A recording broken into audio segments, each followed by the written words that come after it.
visitTemples.com அப்படிங்கிறது கோயில்களை பற்றிய ஒரு வெப்சைட் வலைதளமாகும். இன்னைக்கு இந்த visitTemples.com மூலியமா சென்னை மயிலாப்பூர்ல இருக்கிற ஸ்ரீ மாதவ பெருமாள் கோயிலை பற்றி தெரிஞ்சுக்க போறோம். இந்த மாதவ பெருமாள் கோயில் அமைஞ்சிருக்கிற இடத்தோட பேரு இதுக்கு முன்னாடி மாதவ பெருமாள் புரம் அல்லது மாதவபுரம் அப்படின்னு சொல்லிட்டு இருந்தா. இந்த கோயிலுக்கு மேற்கு நோக்கிய ஒரு வரவேற்பு வளையம், அதாவது வெல்கம் ஆர்ச் இருக்கு.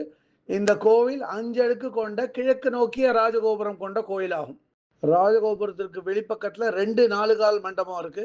முதல்ல இருக்கிற 4 மண்டபம் கருங்கல்லால கட்டப்பட்ட 4 மண்டபமாகும். அதுக்கு அடுத்து இருக்கிற 4 மண்டபம் ராஜகோபுரத்தை ஒட்டின மாதிரி கட்டியிருக்கா. ராஜகோபுரத்துக்கு இடது பக்கத்துல ஒரு வசந்த மண்டபம் இருக்கு. இங்க சுப நிகழ்ச்சிகள் எல்லாமே நடத்தப்படும்.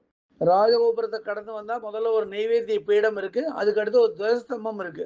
துவஜஸ்தம்பத்துக்கு அடுத்த மாதிரி கருடாழ்வார் சன்னதி பல தூண்களை கொண்ட ஒரு மண்டபத்துல மூலஸ்தானத்தை பார்த்த மாதிரி, அதாவது மேற்கு நோக்கி அமைச்சிருக்கா.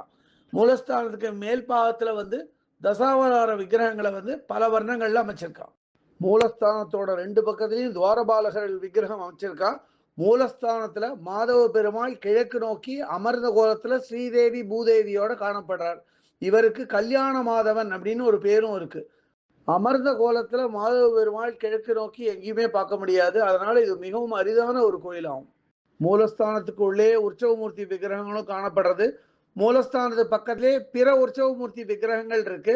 அதுக்கு பக்கத்திலேயே தெற்கு நோக்கிய ஒரு சன்னதியில பொய்கை ஆழ்வார், பூதத்தாழ்வார், உடையவர், அதாவது ராமானுஜர், மணவாள மாமுனிகள் இவாளோட விக்கிரகங்கள்லாம் வச்சிருக்காங்க. இதற்கு அடுத்து இருக்கிற ஒரு தெற்கு நோக்கிய சன்னதியில விஸ்வக்சேனரும் பேயாழ்வாரும் காணப்படுறார். மயிலாப்பூருக்கு இன்னொரு சிறப்பு என்னன்னா, இது பேயாழ்வார் பிறப்பிடமாகும்.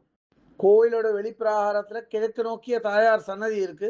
தாயாரோட பேரு ஸ்ரீ அமிர்தவல்லி தாயாராகும். தாயார் அமர்ந்த கோலத்துல கிழக்கு நோக்கி காணப்படுறா. தாயார் சன்னதிக்குள்ளேயே அமிர்தவல்லி தாயாரோட உற்சவமூர்த்தி விக்கிரகம் வச்சிருக்கா. தாயார் சன்னதி பக்கத்திலேயே கிழக்கு நோக்கிய ஸ்ரீ பூவராக பெருமாளுக்கு ஒரு சன்னதி இருக்கு. இந்த கோவில்ல மேற்கு புறத்துல ஒரு தனியா ஒரு நுழைவாயில் வச்சிருக்கா. அது வழியாகவும் பக்தர்கள் உள்ள வந்துட்டு போறா. இந்த நுழைவாயில் பக்கத்திலேயே கோவில் வாகனங்கள் நிறுத்துறதுக்கு பிரத்யேகமா ஒரு இடம் கட்டியிருக்கா. இங்க ஆண்டாளுக்கு கிழக்கு நோக்கி தனியா ஒரு சன்னதி இருக்கு. அது பக்கத்திலேயே கோயிலோட சொர்க்கவாசலும் இருக்கு. இங்க தெற்கு பார்த்த மாதிரி ராமர் சன்னதி இருக்கு. ராமர் சன்னதியில ராமர், சீதை, லக்ஷ்மணர் மற்றும் ஆஞ்சநேயர் விக்கிரகங்கள்லாம் வச்சிருக்கா.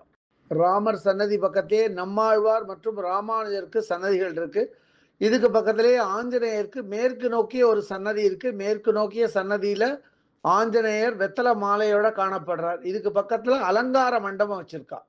இந்த கோவிலோட மற்றொரு சிறப்பு என்னன்னா, கோவில் வளாகத்துக்குள்ளேயே கோயிலோட புஷ்கரணி அமைச்சிருக்கா. கோயில் புஷ்கரணியோட பேரு சந்தான புஷ்கரணி. கோயில் புஷ்கரணி பக்கத்திலே தீர்த்தவாரி மண்டபம் இருக்கு. தீர்த்தவாரி மண்டபம் வாசல்ல 2 யானை விக்கிரகங்கள் கருப்பு வர்ணத்துல அமைச்சிருக்கா. இந்த கோவிலோட ஸ்தல விருட்சம் புன்னை மரமாகும். கோவிலுக்குள்ளேயே கோவிலுக்கான ஒரு அலுவலகம் இருக்கு. அதுக்கு பக்கத்திலே கோயில் மடப்பள்ளியும் இங்கே வருது. கோவிலுக்கு வெளிப்பக்கமா அன்னதான கூடம் இருக்கு. அந்த அன்னதான கூடம் பக்கத்திலே கோவிலுக்கான ஒரு தனி லைப்ரரி, அதாவது நூலகமும் இருக்கு. கோவில் வாசல்ல தேரை பத்திரப்படுத்தி வச்சிருக்கா. இந்த கோவிலை பராமரிச்சுண்டு வர விதத்துக்கும் இந்த கோவிலை நிர்வகிச்சுண்டு வர விதத்துக்கும் இந்த மாதவ பெருமாள் கோயிலை நம்ம பாராட்டியே தீரணும். இந்த கோயிலை பற்றிய இதர விவரங்கள் வேணும் அப்படின்னா www.visittemples.com அப்படிங்கிற வெப்சைட்டுக்கு போயிட்டு இந்த கோயிலை பற்றிய எல்லா விவரங்களையும் ஆங்கிலத்தில் படிக்கலாம். இல்லை பிற பாஷைகளில் வேணும்னா அதிலேயே மொழிபெயர்க்கிற வசதியும் இருக்குது. அப்படியே மொழிபெயர்த்து அவாவா பாஷைக்கு தகுந்த மாதிரி படிச்சுக்கலாம். அது இதுவரை இந்த காணொலியை கண்டும் கேட்டும் மகிழ்ந்த பக்தர்களுக்கு visitTemples.com சார்பாக ராகவாச்சாரியின் நன்றிகள்.